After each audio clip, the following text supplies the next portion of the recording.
I hope you can see me. Here we are.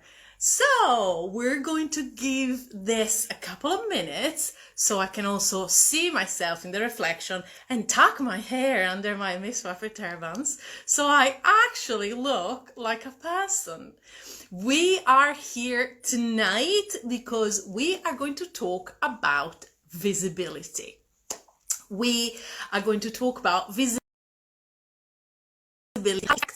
your well-being and mental well-being, how the ask for visibility can impact your life. Because we know that we are in a moment where we are constantly asked, can we be more visible?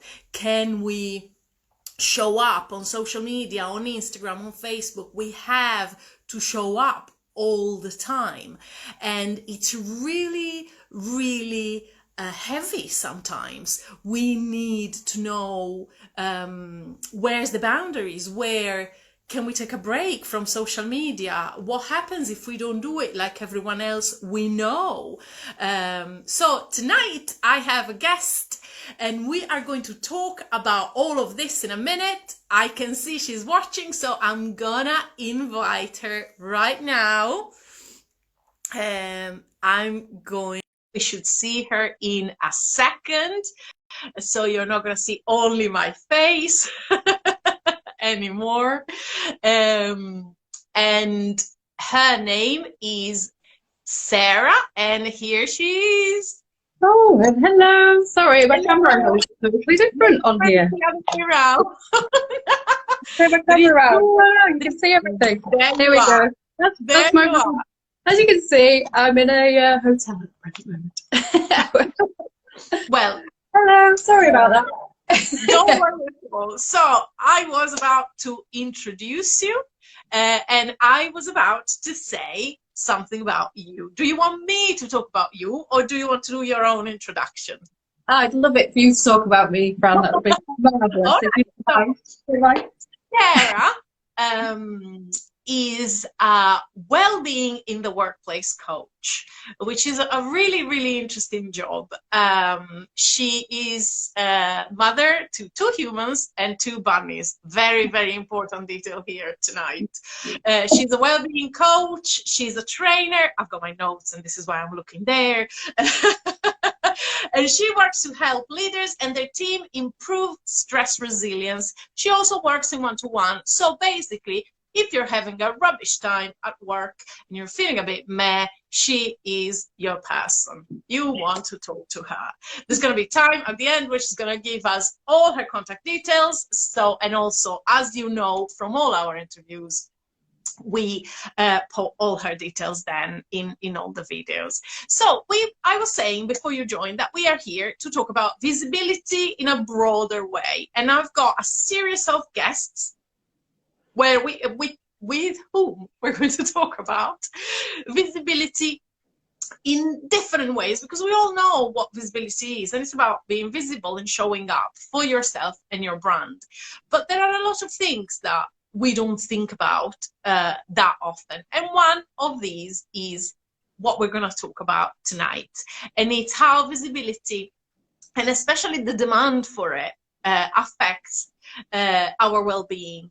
And sometimes the demand is self-imposed, and sometimes it's not. Sometimes it's requested. So, for example, you're a coach. You need to be visible because otherwise people don't know you exist.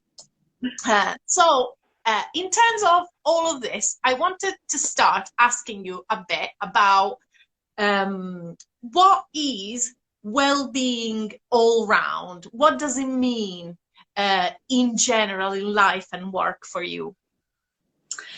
So hi, thank you, Fran, for that lovely intro. So I work with wellbeing, obviously, as you've quite rightly said. So wellbeing is about you and looking after yourself. It's about self-care and how you are as your health. So it could cover mental well-being, physical well-being. It's such a broad topic. So it could be, I mean, the bit that I specialize in is stress resilience, but it can cover off, your diet, your exercise, your sort of how you're feeling yourself. So it's about overall you as a person, like you as a totality, and how healthy you are in every aspect. So that's kind of what it means to me. Yeah, yeah. And obviously I was saying before you joined that today we've got a lot of demand for visibility, isn't it? There is a lot of we need to be on Facebook, we need to be on Instagram, and then Snapchat comes along, and then something else comes along, and now there's Clubhouse, and everyone tells you have to have a website, you know, there's all of these, you have to do all these things, and sometimes all of this can be a bit daunting. Yes. And then I am a visible person on social media. I like it, but there are days where I think, you know what, meh. And so, what do you? How do you feel or see? You know, with your clients, the people you work with, what's your personal experience about how this can affect well-being? Well, I mean, I'll talk about my own personal experience to start with. So I'm kind of quite an introvert naturally. So for me, putting myself out there on social media for the business and talking about the business is, you know, quite a daunting thing. It's not something that I'm naturally comfortable doing. I mean, like doing this live on Instagram is, you know, really quite a scary thing even now after I've kind of got used to it. But go back, you know, even only 6 or 8 months ago, and I didn't particularly feel comfortable posting on LinkedIn, and Fran knows this because she's excellent at pushing people to do things that they're scared to do, and that was certainly a big blocker for me. I was just scared to be seen. I didn't want to be visible, and so it's a big thing, and it's a difficult thing to kind of get past, but it's one of those things that you need to do in order to, you know, allow people to know what it is that you do and to see who you are. So I think it's an important thing to get past. And I think a lot of people probably do feel nervous and not very confident to begin with. But I think the more you do it, the less frightening it is. I remember the first post that I did on LinkedIn, I'm just sat there sort of waiting for all the haters to swoop in and tell me what a terrible post it was and, you know, how horrendous I am and all that kind of thing. And it's just, you know, it's a frightening thing, you know, putting yourself out there. But actually, I think whatever you do, there's always going to be somebody who doesn't like it, but it's about being authentically you, I think, isn't it? And coming forward, you know, when you are making yourself visible, it's about being authentic, and the people who do resonate with you and do connect with you are the right people for you, and the others, they'll not think about what you say. I think that's one of the things, isn't it? Yeah. And around COVID, I suppose, there has been another issue. I wouldn't call it an issue, but there has been something else, because lots of people during COVID sat at home and thought, do I actually want to go on in this job? Not really, no. And they swapped careers or reinvented themselves. Some of them left maybe full-time jobs to go into freelancing, etc., etc. So now there is this thing about, I've changed career, it's a new professional out there, and I suppose there is a lot of, what are people going to think about me, because say I've been this for all my professional life, and now suddenly I'm coming up and I'm saying I'm not that anymore, I am this. So do you find that is a bit of a struggle for people, and it kind of impacts the way they show up?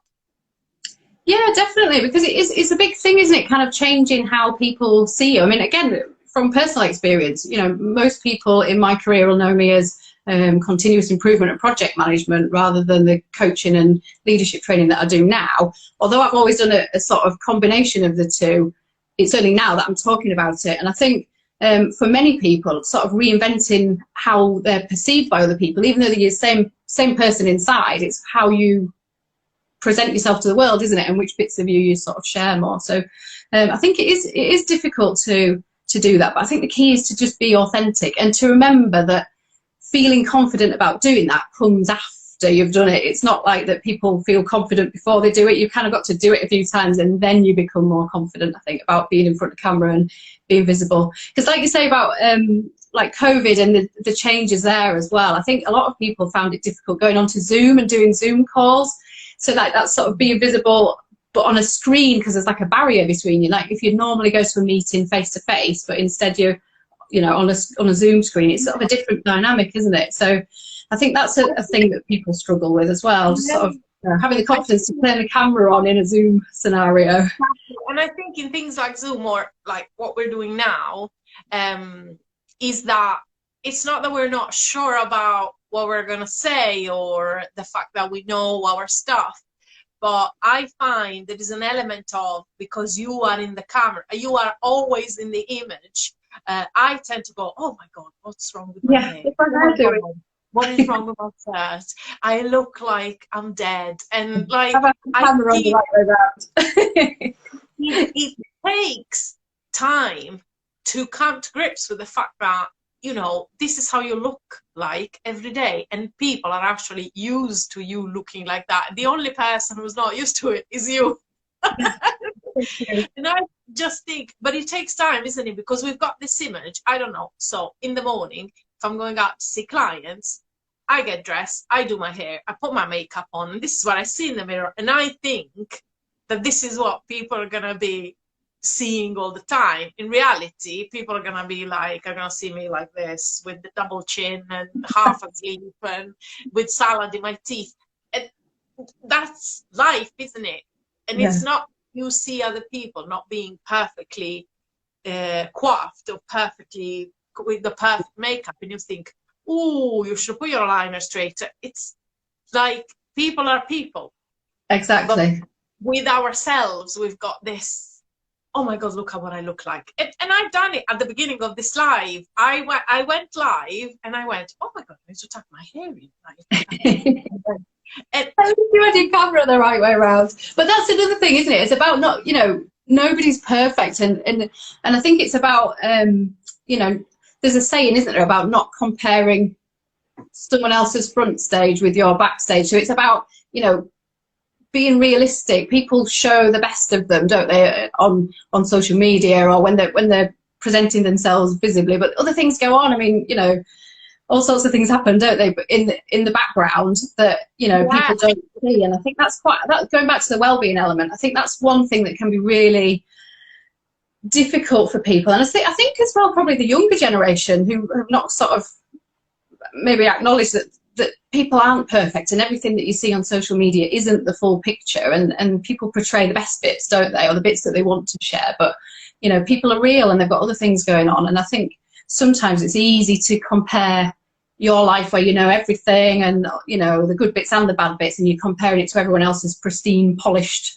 version of themselves. So I think it's, you know, important for people to keep that in mind for their own well-being, so that they're not feeling, you know, I'm not good enough, I'm not as good as everybody else, because what I'm seeing that they're portraying, I'm in so much better time than I am, and, you know, the wonderful the lives and everything. But that's what they want you to see, isn't it? And that's important. Yeah. We've talked about this, and one example I always use, and I have to actually tell myself about all of this sometimes, is the wedding album. When you look at a wedding, well, people nowadays don't have wedding albums, but, you know, for me, it's a real thing, because people used to have those wedding albums, and in a wedding album, how many photos are there? I don't know, 80. If we're lucky, there's 80 photos, isn't it? But for those 80 photos, how many have been shot? Exactly. And that's the same. You see what I choose to show you. I'm not going to show you my face at 5 a.m. when I've got like puffy eyes and I look like a zombie and my hair is all over the place and I'm in my pajamas. But first of all, no one wants to see that. And second, I'm not going to show you that. It's like, you know, it's not what it is. I'm going to show you, you know, I'm going to get dressed and put my jewels on and do my manicure and put my makeup on and put my best Miss Flipper turban on and then show up. Because it's, and I think, though, then people think, oh, she's, you know, I've seen her in this photo where she was out, and in this photo where she was in the house, and in this photo where she was in the office, and she was always like that. But that's 1 split second, 3 split seconds in what, 3 days? Yeah. What happens to all the other seconds? Because that's... Yeah, but people do, like, they get sort of hung up on the perfection that they see, and it makes people feel insecure, doesn't it? And like, oh, you know, Yeah. I'm not good enough. So that's, I think that's a big thing about visibility, isn't it? About, you know, feeling good enough. I think it really is. And so the thing though is, I think if COVID taught us one thing, is that actually we can be ourselves and be okay. Yes. I noticed that as we went through the months of like video calls and video meetings, and people were a bit happier showing up in their hoodies, or and I think at one point people just went, you know what, this is my life. Yeah. And someone tried, and I think all of us had those 2 meetings where people were completely dressed, and then the postman rang the bell and they had pajama bottoms on, and I've even had a naked husband passing at the back. Not completely, he was in his underwear. But I think at one point people just thought, you know what, I'm not going anywhere. I'm stuck in the house all day. What am I putting my makeup and my clothes on? Which I think on the other side, though, can have, for me, for example, because I am a dresser-upper. I like to dress up for work. I've got all my work dresses, and it's a way of power dressing, if you want to call it like that, which is not really power dressing, doesn't it? And confident. Yeah, it is my work person. My work person shows up in those clothes, which is definitely not a hoodie. So I think on one side it can be a bit counterproductive, but on the other side, people had the opportunity and the courage to say, this is me. This is me, exactly. This is authentic me, all of me. Yeah. Oh, exactly. And this is what I'm doing these 18 months. Isn't it? To be able to just authentically be you. Exactly. Yeah, exactly. So, if we had to round this up, what are your top tips, or, you know, something you want to share with us, if you've got any interesting things and any interesting facts and some top tips to maintain our mental and physical well-being through all the tasks and all the showing up we have to do in our everyday lives, what would it be? So I think we've sort of touched on a lot of them, really, but what I think the first one would be that confidence comes afterwards. So you kind of got to do the things that feel uncomfortable first, and then you feel more confident. So like we're talking about the Zoom meetings, you know, at first loads of people didn't want to dare put their camera on because they didn't want to be seen. But then gradually people start to put their cameras on during meetings and become more confident. And that was the same for me as well. The more you do things, the more confident you become. So that'd be the first thing. Do it anyway, and their confidence comes afterwards. And the second one, relating to sort of, again, social media and seeing other people, is just remembering that you're just seeing a snapshot. So again, we've talked about this, but it's, you know, don't compare yourself to the snapshots that you see of other people. You know, other people are not perfect.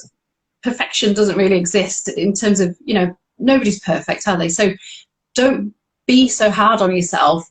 And, you know, because that's so damaging for your self-esteem, isn't it? To compare yourself negatively to what you're seeing on social media. It's not real, it's just snapshots, isn't it? So those are the 2 main tips. And I think the other thing, just going back to the workplace side of things, is don't forget to have those sort of, what's the word I'm looking for? Informal conversations. Sorry, I couldn't think of the word informal. There's informal conversations that if you're having a face-to-face meeting, you'd kind of have a chit-chat before the meeting and a chat afterwards, and, you know, ask the other person how they are and what they did that weekend and all that sort of stuff. So I think we need to just make sure we're finding ways to still do that, even when we're doing the Zoom calls, and you know, so it's not just a Zoom meeting and then closed, and you don't really know how your team is at the other side of the camera, you know, when the camera's switched off. So it's just about checking in with your team. So check in with your team if you're not getting those informal conversations that you used to have in face-to-face meetings. I like this. Very few people do. I'm going to be very offended now when people don't do it with me. What's that, informal chat? Maybe I just talk too much. That's quite possible. I really like it. I like, and no one does. I mean, I know I do it with my clients. We do ask each other how we are. The first 5 minutes is always like light stuff. But I'm thinking that I've done a couple of networking events still online, and I'm realizing now that no one actually asked, how are you? Yeah, it's one thing to ask and to actually mean it, and, you know, to kind of get that connection, and that sort of, you know, links back to the well-being, isn't it? Looking after people that you work with, your team or colleagues. Yeah. It's good to do. So yeah, and then so if anyone who's watching is interested, they just realize that their life at work is miserable, and they want to contact you about helping their teams, working one-to-one with you, about stress resilience, or anything else that you do, can you give us all your contact details, and I will also put them in the posts that we do on YouTube and on LinkedIn and on Facebook and everywhere in the world. So, yeah, in terms of contact details, so I'm on LinkedIn, Dr. Sarah Elizabeth, and same on Facebook. And then I don't know off the top of my head what the link addresses are, but they can go in the link below. So yeah, reach out to me. A very exciting thing that's coming up is my new online course. So I'm very excited to launch that next week. I'm committing to next week. So that is, it's like the full journey of stress resilience, and it's called Leadership Self-Mastery. So it's about a journey in self-reflection, but it's got loads of stuff about stress resilience, time management, setting really good, strong goals, aligned objectives, how you can support your team through stress resilience. There's loads of stuff in there. So keep your eye out on LinkedIn, because it's going to be launching soon. Fantastic. I can't wait for that. And I'm sure it's going to be a huge success. I can't talk tonight. It's like, and I've only had lemonade. Success is going to be a huge success. So I thank you, really thank you for having me with us tonight. It's been a pleasure as usual, and I know I'm going to talk to you very soon. And everyone else can reach out to you on LinkedIn or any other social media. Yeah, definitely. And thank you for having me here. It's been amazing. I'm so excited to talk to you. Thank you. It's been brilliant. Thank you so much, and we will see you very soon. Can't wait. All right, take care. Bye. Oh, we'll see you all every second Thursday of the month with the visibility column. I'll see you soon. See you soon. Bye. Bye.